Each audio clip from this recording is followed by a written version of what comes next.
Assalamualaikum YouTube, selamat pagi. So aku dah lama tak buat video since PKP itu. So ada one of our friends lah, member punya, dia pun follow YouTube aku. Dia cadangkan, Mozak, kau buatlah satu video berkenaan dengan bengkel-bengkel untuk hantar kereta Volkswagen. So aku nak share, ini bukannya paid by bengkel, tapi lebih kepada aku punya own experience lah. So aku cerita daripada utara. So kalau kat utara, ini bengkel yang aku kenal adalah ZRS Garage. So ZRS Garage, one of the owner, dan dia pun buat sendiri kereta, Zainul Azrai. So kalau kau tengok dalam Volkswagen Jetta Club Malaysia pun, dia jenis suka share experience. So apa yang dia buat, dia share, dia tak gerekut. Even dia pun ada YouTube channel juga. So dia share, semua dia share. Jadi memang dia buat sendiri, macam-macam dah dia buat dekat Jetta dia. So itu kalau kau area utara, kau boleh pergi sana lah.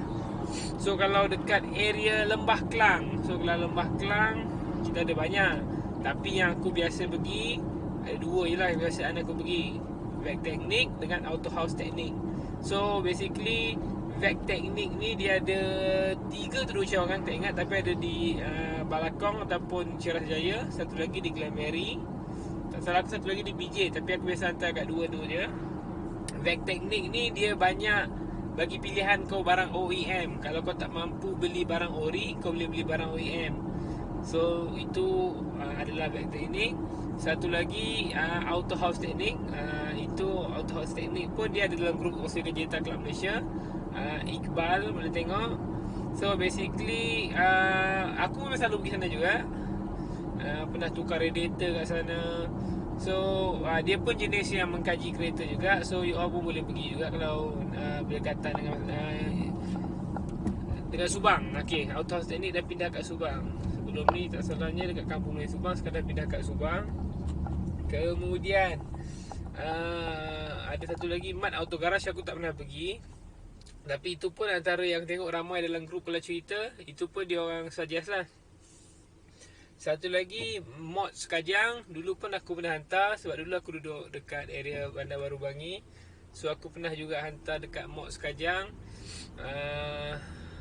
Yang itu aku tak pernah buat kerja meja je lah, aku just salin minyak hitam. Masa tu kereta pun ada warranty. So basically itu bengkel-bengkel yang aku sendiri pernah pergilah. Cuma kalau you all ada lagi bengkel-bengkel lain, boleh type dekat komen bawah ni. So nanti kita mungkin boleh compilekan mana-mana bengkel yang reputable untuk kereta Volkswagen kita. So untuk video kali ni itu saja. Thank you guys. Keep subscribe to my channel, tengok video aku. Sorry lah lama tak buat video. Skuter pun aku dah jual. So sekarang ni tengah mencari hobi baru. So nanti kita akan buat video lain. Okay, Assalamualaikum.